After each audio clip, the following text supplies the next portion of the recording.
అందరికీ నమస్కారం అండి. ఇప్పుడు ఈరోజు మనకి రాబోతోంది ఆశ్వీజ మాసం. ఆశ్వీజ మాసంలో శుక్లపక్షంలో ఆశ్వీజ శుద్ధ పాడ్యమి నుంచి దశమి వరకు వచ్చేటువంటి ఏవైతే నవరాత్రులు అంటారో దేవీ నవరాత్రులు అంటారు. అంటే ఏంటంటే మనకి ఈ అయ్యవారికి చేసేటువంటివి విష్ణుమూర్తికి కానీ శివయ్యకి కానీ మనం అర్చన ఏ విధంగా చేస్తూ ఉంటామో, అమ్మవారికి అంటే ఏంటంటే ఇది శాక్తేయము, వైష్ణవము, వైఘానసము, శైవము అని ఉంటాయి. ఈ శైవ ఆరాధనలో అంతా కూడా శివుడికి సంబంధించిన ఆరాధన ఎక్కువ చేస్తూ ఉంటారు. అలాగే మనకి వైష్ణవ ఆరాధనలో కానీ వైఘానసంలో కానీ పాంచరాత్ర ఆగమంలో కానీ ఈ ఆగమాల్లో ఏంటంటే విష్ణుమూర్తి ప్రధానంగా మనం అర్చన చేయటం అనేది జరుగుతుంది. కనుక ఈ శాక్తేయంలో వచ్చేసి ఏంటంటే శక్తి స్వరూపిణి అమ్మని ఎక్కువగా అమ్మ యొక్క శక్తిని కొలవటం జరుగుతుంది.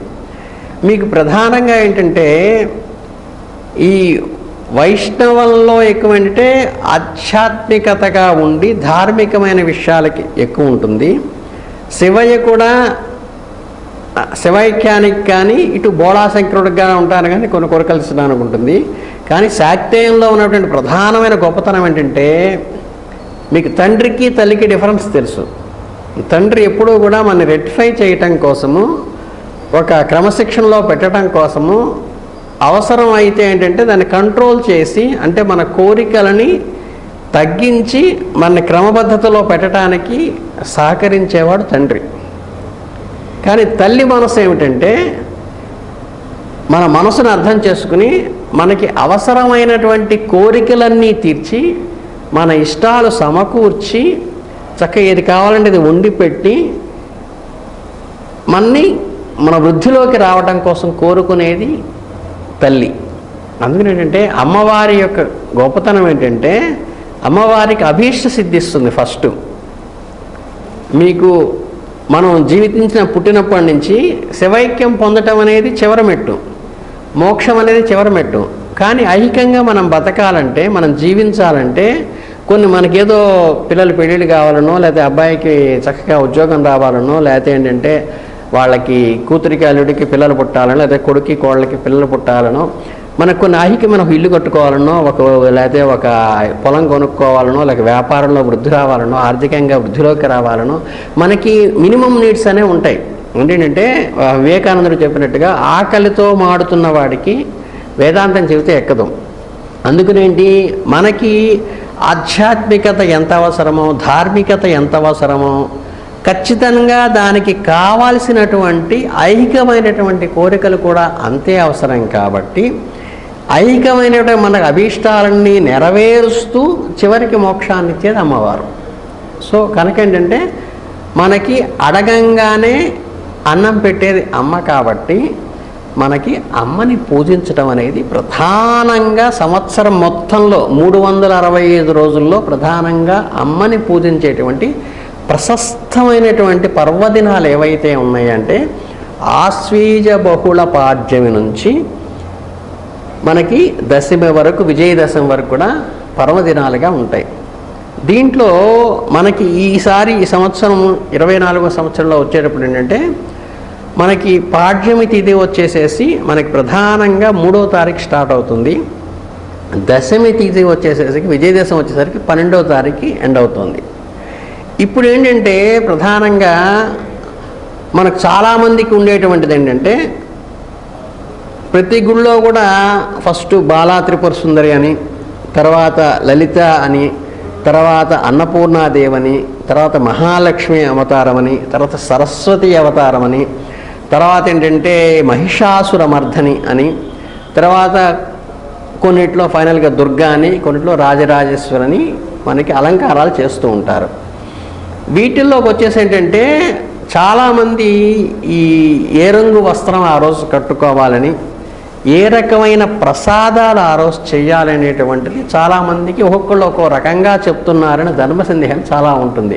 వీళ్ళందరూ యూట్యూబ్లో చెప్పేవాళ్ళందరూ ఒక స్వామివారేమో ఆ రోజు బలాన ప్రసాదం చేయమన్నారు, ఒక స్వామి ఏమో బలానా రకం వస్త్రం కట్టుకోమన్నారు, ఈయనకి డీవియేషన్ వస్తుంది అని చాలామందికి ఉండేటువంటి మేజర్ క్వశ్చన్ అదే. ఈ క్వశ్చన్ కరెక్ట్ సమాధానం ఏంటంటే, ఒక్కొక్క గుళ్ళో అంటే ఇప్పుడు విజయవాడ కనకదుర్గ అమ్మవారికి ఉందనుకోండి, ఈ అమ్మవారికి అలంకారాలు చేసేటప్పుడు ఈ లలితాదేవి, బాల, అన్నపూర్ణ, రాజరాజేశ్వరి ఇవి చేసేటప్పుడు అంటే ఒక్కో రోజు ఒక్కోటి ఒక సిస్టమ్ పెట్టుకుంటారు వాళ్ళు. అలాగే ఇప్పుడు నెల్లూరు రాజరాజేశ్వరి గుడి ఉంది, అక్కడ వేరేది పెట్టుకుంటారు. కంచిపేట ఉంది, అక్కడ వేరేది ఉంటుంది. ఈ అలంకారాలు మారినప్పుడు ఏంటంటే ఆ అమ్మవారికి సంబంధించిన నివేదన మారుతుంది. మీరు అది గమనించుకుంటే ఏంటంటే కరెక్ట్గా సింక్రనైజ్ కరెక్ట్గా అవుతుంది. అది కాకుండా ఏంటంటే కొంతమందికి ఏంటంటే ఒకరోజు అన్నపూర్ణ అవతారం చేస్తే కొంతమంది మహాలక్ష్మి అవతారం చేస్తారు ఆ రోజు, కొంతమంది లలిత చేస్తే ఏంటంటే ఆ రోజు బాల కొంతమంది చేస్తారు. ఇలా చేసినప్పుడు ఏమవుతుందంటే ఈ బాలకి పెట్టే నివేదన వేరే ఉంటుంది, లలితకి పెట్టే నివేదన వేరే ఉండటం వల్ల ఏమవుతుందంటే మీరు ఆ 3వ తారీఖు ఈ నివేదన అన్నాడా, 5వ తారీఖు ఈ నివేదన అన్నాడా కన్ఫ్యూజన్ కావడానికి కారణం ఉంటుంది. కనుక ఏంటంటే మీరు ఏది ఫాలో అయినా మీకు కులదేవత, గ్రామదేవత, మీకు ఇలవేలుపుగా ఉన్నటువంటి అమ్మవారు, ఏ గుడిలో అయితే మీరు రెగ్యులర్గా వెళ్తూ ఉంటారో, ఏ అమ్మనైతే మీరు రెగ్యులర్గా పూజిస్తూ ఉంటారో ఆ అమ్మవారి గుళ్ళో ప్రశస్తంగా నవరాత్రుల్లో ఏ రోజు ఏ అవతారం పెడుతున్నారో కనుక్కుని మీకు వెళ్ళేటువంటి టెంపుల్లో, మీరు వెళ్ళేటువంటి ఇలవేలుపులో మీకు కులదేవత ఎవరున్నారో ఆ దేవతకి సంబంధించిన ఆ గుడిలో ఉన్నటువంటి అవతారాల ప్రకారమే మీ ఇంట్లో చేసుకుంటే శుభం. కనుక ఏంటంటే మీకు ఒక్కో రోజు ఒక్కోళ్ళు ఒక్కో రకంగా చెబుతున్నారనే డౌట్కి క్లారిఫికేషన్ ఇవ్వటం ప్రధానంగా మా ధర్మం. కాబట్టి ఇక్కడ ఎవరు చెప్పింది తప్పు కాదు, ఎవరు చెప్పింది రైట్ అని కాదు. అక్కడ ఆ అవతారాన్ని వచ్చినప్పుడు ఏంటంటే దానికి తగ్గట్టు చేసుకోవాలి. రెండవది ఏంటంటే మనకి చాలామందికి ఈ గ్రహ దోషాల వల్ల కానీ లేదా ఏంటంటే వాళ్ళ దశాంతస్తులను బట్టి కానీ వాళ్ళకి ఉండేటువంటి రెమెడీస్ వేరుగా ఉంటాయి. కామన్గా అందరికీ ఉండేది ఏంటంటే ఇప్పుడు ఆదివారము, సోమవారం, మంగళవారం, బుధవారం, గురువారం, శుక్రవారం, శనివారం అని 7 వారాలు ఉన్నాయి. ఈ 7 వారాలకి ఏంటంటే ఒక్కో వారానికి ఒక గ్రహ అధిపతి ఉంటారు. అంటే అమ్మవారి పూజతో పాటు మన గ్రహదోష నివారణ కూడా కావాలి అనుకున్నారనుకోండి, ఆదివారం పూట ఆయనకు సూర్యుడికి అధిపతి. అంటే ఆదివారం పూట ఆయనకి సంబంధించిన ధాన్యంతో మనం ప్రసాదం చేయటం కానీ, లేకపోతే ఆయనకి సంబంధించినటువంటి వస్త్రంతో, అంటే ఆదివారం అనుకున్న ఆరెంజ్ కలరు సూర్యనారాయణ స్వామికి ప్రశస్తమైంది కనుక అమ్మవారి పూర్వకంగా చేస్తే అమ్మవారికి అనుగుణమైనటువంటి వస్త్రాన్ని, ఇష్టమైన వస్త్రాన్ని అమ్మవారికి కడతారు. మనం వస్త్రం వేసుకోవాలనుకోండి, అంటే భక్తులైనటువంటి మన గుడికి వెళ్ళేటువంటి మనం వస్త్రం ధరించాలంటే ఏం చేయించాలంటే మన గ్రహదోష నివారణకి ఏంటంటే మనకి ఏ గ్రహానికైతే ఆ రోజు అనుకూలమో, అంటే ఆదివారం రోజు వచ్చినప్పుడు అంటే ఆరెంజ్ కలర్ బట్టలు మనం వేసుకోవాలి. అర్థమైందండి? ఆ రకమైన ధాన్యాన్ని మనం అక్కడ నివేదనగా ఇస్తే అప్పుడు ఆ గ్రహదోష నివారణ మనకి అవుతుంది. ఆ సమితలు దానం చేస్తే, ఆ సమితలు హోమంలో వేస్తే అని చెప్తారు. కాబట్టి మనం అక్కడ రెగ్యులర్గా హోమం చేసేటువంటి టెంపుల్స్ ఉన్నాయనుకోండి, ఏ వారం అయితే మీరు వెళ్తున్నారో ఆ వారానికి సంబంధించిన సమితి తీసుకెళ్తారు. ఇంకోటి ఏంటి, మీకు ఏ గ్రహానికైతే దోషం ఉందనుకుంటారో ఆ సమితిని అక్కడ ఆహుతిగా ఇస్తే ఏంటంటే ఆ సమితి వాళ్ళు హోమం చేసేటప్పుడు అక్కడ ఆటోమేటిక్గా ఆ ద్రవ్యంలో హోమంలో వేసినప్పుడు ఆ దోషం మీకు నివారణ అవుతుంది. అందుకని ఏంటంటే మీరు ప్రధానంగా చూసుకోవాల్సింది ఆదివారం వెళ్ళేటప్పుడు ఏంటంటే చక్కగా ఆరెంజ్ కలర్ బట్టలు వేసుకోవాలి. సూర్యుడికి సంబంధించిన బొబ్బర్లు కానీ అవి తీసుకుని వెళ్ళి మనం అక్కడ ప్రసాదంగా ఇస్తే మంచిది. సోమవారం ఉందనుకోండి, ఆ రోజు నవరాత్రుల్లో సోమవారం వచ్చింది.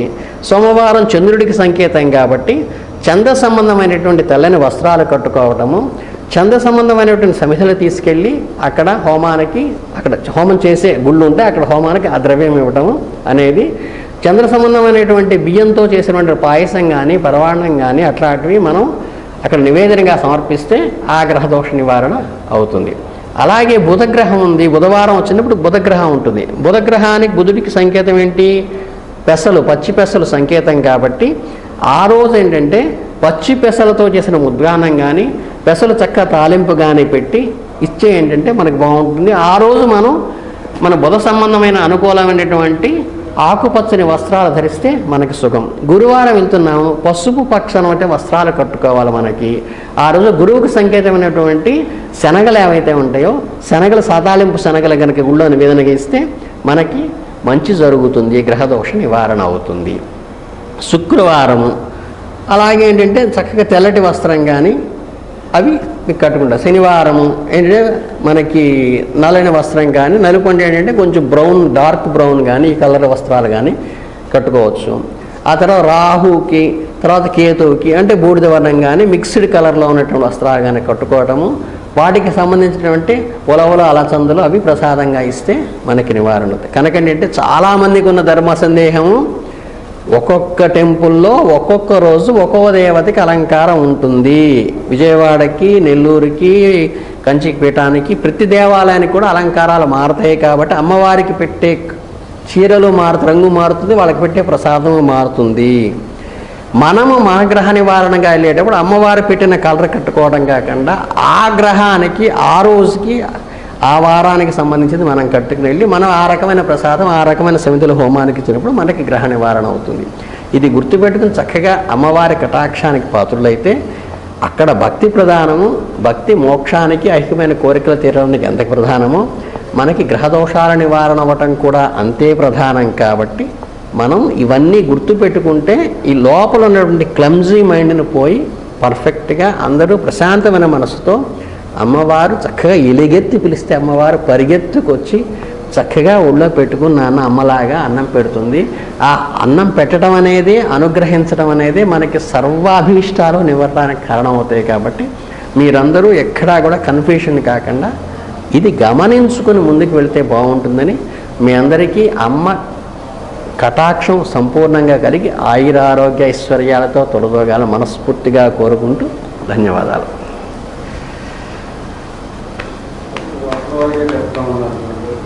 అనుకున్నాను. శ్రీ గురుభ్యో నమః. శ్రీ మహాగణాధిపతి నమః. సరస్వత్యై నమః. ఓం శ్రీమాత్రే నమః. క్రోధీనామ సంవత్సరం అక్టోబర్ మాసం ఆశ్వయుజ మాసములోకి వస్తుంది. మేన్ రాశి వారికి చూసినట్టయితే మేన్ రాశి యొక్క గ్రహస్థితి నక్షత్రాలు చూసినట్టయితే పూర్వభాద్ర నక్షత్రం 4, ఉత్తరాభాద్ర 4 పాదాలు, రేవతి నక్షత్రం 4 పాదాలు మీన రాశిలో చెందినవి. ఈ మీన రాశి నక్షత్రం మీన రాశి వారి యొక్క పరిస్థితి చూసినట్టయితే గ్రహస్థితి జన్మంలో రాహువు, వక్రగతైన గురువు ద్వితీయ స్థాన వీక్షణ, కుజుడు పంచమ స్థానము, అట్లానే రవి బుధ కేతువులు సప్తమ స్థానం, తదుపరి అష్టమ స్థానము, శుక్రుడు అష్టమం నుంచి భాగ్యస్థాన సంచారము, శని వక్రగత అయినటువంటి ఏకాదశ స్థాన వీక్షణ. ఈ యొక్క రకంగా అయినటువంటి మీన రాశి చూసినట్టయితే చాలా సెన్సిటివ్గా ఈ మాసం ఉంటుంది. అంటే ఈ మీన రాశి వారికి ఈ అక్టోబర్ మాసంలో చాలా సున్నితమైనటువంటి మనస్సుతో జీవనం చేస్తారు. ప్రతి విషయాన్ని కూడా మనస్సుని ఆకలింపు అంటే ఆ మనస్సుకి దగ్గరగా తీసుకొని చూడటం అనేది జరగటం వల్ల కొంత భిన్నమైనటువంటి అభిప్రాయ భేదాలు అనేవి గోచరిస్తున్నాయి. అందులో జన్మంలో రాహు వల్ల వృథా సంచారాలు, ఇప్పటికీ ఇంకా నిరాశ నిస్పృహతో మన జీవితం ఇంతేనా అని ఒక భావంతో ఉంటారు. అట్లా అనుకున్నా కూడా ద్వితీయంలో వక్రీగతమైనటువంటి గురువు అనుగ్రహం వల్ల ధనం అనేది చేతికి అందటం జరుగుతుంది. కార్యాల ఆటంకంలో ఉన్నవి ఒక ముందరగా పనులు నెరవేరటం జరుగుతుంది, సెట్ వేయటం జరుగుతుంది. అది గృహప్రవేశంలో కానీ, శంకుస్థాపనలో కానీ, పెళ్లిళ్ళకి సంబంధించి కానీ, ఏదైనా ఫర్మ్ వర్క్ బిజినెస్లో కూడా కొంత ఇబ్బందులు, స్తబ్దుగా ఉన్న బిజినెస్ కొంతగా రాణింపనే అవకాశం ఉంది. పంచమంలో బుద్ధ సంచారం వల్ల కొంత మీకు దగ్గరగా ఉన్నవాళ్ళు కానీ ఎక్కడైతే పేరు తెచ్చుకుంటారో ఆ పేరు ప్రఖ్యాతలు కొంతవరకు ఇబ్బంది పడే అవకాశం ఉంటుంది. కుజుడు నీచ స్థితి సంచారం పంచమ స్థానం వల్ల ఏదో నాసి రకమైనటువంటి వస్తువులు వాడుతున్నారో అమ్ముతున్నారనో దానివల్ల కొన్ని ఇబ్బందులు పడే అవకాశం ఉంటుంది వ్యాపారస్తులకి. అట్లాగే పంచమ స్థానంలో ఎంత జపం చేసినా ఎంత పూజ చేసినా నాకు ఫలితం లేదా అని ఒక అయోమయ స్థితిలో ఉంటారు. కానీ కొంతవరకు వాటిని సమయంతో ముందుకు ఇంకా మనకు కఠోరమైన దీక్ష చేయాలేమో భావంతో ముందుకెళ్ళడం మంచిది. కానీ ఎన్ని పూజలు చేసినా, తపస్సు చేసినా, జపాలు చేసినా, హోమం చేసినా ఇంకా ఫలితం రాలేదు అనుకోవద్దు. అట్లాగే రవి బుధులు సప్తమ స్థాన సంచారం వల్ల మెండైన మనస్సుతో, మెండైనటువంటి మేధస్సుతో ఆలోచన ధోరణి చాలా అద్భుతంగా ఉంటుంది. ఎంత ఆలోచన చేసినా కానీ అమలు చేసేయటంలో మీరు సొంతంగా ఉండడం మంచిది. వేరే వాళ్ళ సహాయ సహకారాలు తీసుకోకుండా ఉండడం మంచిది. ఎందుకంటే మీరు దగ్గరుండి పని చూసుకోవటం వేరు, వేరే వాళ్ళకి అప్పచెప్పడం వేరు. వేరే వాళ్ళు అప్పచెప్తే చూసుకోవచ్చులే, చేయొచ్చులే, ఎక్కడ పోతారు. ఈలోగా మీకు పుణ్యకాలం అనేది ఏదైతే ఉంటుందో ఆ పుణ్యకాలం అంతా పూర్తయిన తర్వాత అది మనం చేతులు పట్టుకున్నా లాభం లేదు, అప్పుడు పని కావాలన్నప్పుడు. కాబట్టి సొంతంగా స్వయంగా స్వీయంగా వెళ్ళి మీరు అక్కడ పనిచేసుకోవటం కానీ, పారదర్శకత ప్రతి విషయంలో కూడా కొంతవరకు మీరు ట్రాన్స్పరెన్సీని అవతల మనిషి చూపిస్తే అప్పుడు మిమ్మల్ని నమ్మటం, తదుపరి చర్యలు తీసుకొని మనలో జాప్యాలు ఏవైతే ఉన్నాయో కార్యసిద్ధించడం జరుగుతుంది. అట్లాగే తదుపరి రవి బుధులు అష్టమస్థాన సంచారంలో సంచరిస్తున్నారు కాబట్టి ఆరోగ్యరీత్యా కొన్ని రుగ్మతలు వస్తాయి. అతి శీతలంగా ఉండే పదార్థాలు తీసుకోండి, వేడి పదార్థాలు తినకండి. అతి వేడి తయారై లోపల అజీర్ణ వ్యవస్థ కొంతవరకు ఇబ్బందులు పాలే అవకాశం ఉంటుంది. విపరీతమైనటువంటి వెన్నునొప్పి అనే అవకాశం ఎక్కువగా ఉంది. అట్లాగే వ్యాధితో బాధపడుతున్న వారు చాలా జాగ్రత్తగా ఉండాలి. బుధుడు కూడా అష్టమస్థాన సంచారం వల్ల బంధువులు మిమ్మల్ని అక్కరకు తీసుకునే అవకాశం ఉంటుంది. అయ్యో ఇన్ని కష్టాలు పడుతున్నారా అనే ఒక స్థితి గోచరించే అవకాశం ఉంది. కాబట్టి ఈ బుధుడు అష్టమస్థాన సంచారం వల్ల కొంత అనుకూలమైన అంశము, విందు వినోదాలు కావాల్సినంత మీకు కలుగుతుంది. అట్లాగే ఎక్కడైనా పేరు ప్రఖ్యాతలు వహించిన చోట పునః మళ్ళీ పేరు ప్రఖ్యాతలు లాభిస్తాయి. అట్లాగే మళ్ళీ ఈ యొక్క శుక్రుడు 9వ రాశి సంచారం వల్ల కొంత ఇబ్బందులు ఎదుర్కొంటారు. స్థిరాస్తుల వల్ల ఇబ్బందులు ఉంటాయి. వాళ్ళు ఆస్తి మాకంటే మాకు కావాలనే ఒక అభిప్రాయంతో కొంతమంది మిమ్మల్ని గెలిచేసే వాళ్ళు ఉంటారు. స్త్రీ వల్ల కొంత మోసపోయే అవకాశం ఉంటుంది, అది జాగ్రత్తగా చూసుకోండి. అట్లాగే శని వక్రగత అయినటువంటి శని ఏకాదశంలో ఉండటం వల్ల కొంత మంచి ఫలితాలు గోచరిస్తున్నాయి. విదేశాల్లో ఉండేటువంటి వారికి కొంత ఇబ్బందులు కలిగిన స్వదేశంలోకి వచ్చిన మంచి ఫలితాలు గోచరిస్తాయి. కాబట్టి శని వక్రగతి అనేటువంటిది కొంతవరకు మీకు ఇబ్బందుల నుంచి బయటపడే అవకాశం ఉంటుంది, అది ఉన్నంత కాలం కూడా. అట్లాగే ఈ మీన రాశి వారు స్త్రీ పురుషాదులు ఎవరైనా కూడా సహజంగా ఎవరిని నమ్మినా కూడా స్వయంగా మీరు చూస్తూ పర్యవేక్షణ చేస్తూ ఉండడం మంచిది. అట్లాగే కార్యానుకూలం అనేది ప్రతి ఒక్క మీరుండి చేసుకోవటం అనేది మంచిది. ఎవరికి అప్పచెప్పి మీరు ఎవరి పక్కన కూర్చొని జరుగుతుందిలే పనులు అనుకోవడం అది కరెక్ట్ కాదు. తర్వాత ఈ యొక్క మీన రాశి వారు మొత్తం మీద అక్టోబర్ మాసంలో చూస్తే జన్మరాహు, సప్తమ కేతువు, అట్లాగే అష్టమ రవి సంచారం వల్ల కొంత ఇబ్బందులు ఎదుర్కొనే అవకాశం ఉంది. కాబట్టి గణపతికి దుర్గాదేవికి ఆరాధన చేసుకోవటం, దుర్గా సప్తశతి పారాయణం కానీ దుర్గా హోమాల్లో కానీ పాల్గొంటే అత్యధికంగా మంచి ఫలితాలు సాధిస్తారు. అట్లాగే గణపతికి గరికతో అర్చన చేసుకోవటం వల్ల, బెల్లం నైవేద్యం పెట్టడం వల్ల మంచి చేకూరుతుంది. ఇటువంటి పరిస్థితి మీకు దుర్భరమైన కష్టాల నుంచి కూడా బయటపడే అవకాశంగా గణపతి ఆరాధన చేసుకోవటం, గరికతో అర్చన చేయటం, ఎరుపులు పెట్టడం కూడా చాలా మంచిది. అట్లాగే నిత్యము కూడా ఆ యొక్క పంచమ స్థానంలో కుజుడు సంచారం జరుగుతుంది కాబట్టి సుబ్రహ్మణ్య క్షేత్ర దర్శనం కానీ, సుబ్రహ్మణ్య స్వామి ఆరాధన కానీ, సుబ్రహ్మణ్య స్వామికి సంబంధించినటువంటి కవచ చదువుకోవటం వల్ల కూడా మంచి ఫలితాలు గోచరిస్తున్నాయి. కాబట్టి ఇటువంటి మీన రాశి వారు ఈ ఫలితాలన్నీ కూడా ఇంకా మెరుగైన ఫలితాలు పొందడానికి పైన చెప్పబడినటువంటి క్రియలు చేసుకోనని ఆ యొక్క స్వామి దేవీ దేవత అనుగ్రహం పొంది పరిపూర్ణమైనటువంటి అనుగ్రహంతో అక్టోబర్ మాసంలో ఇంకా మంచి ఫలితాలు సాధిస్తారని కోరుతూ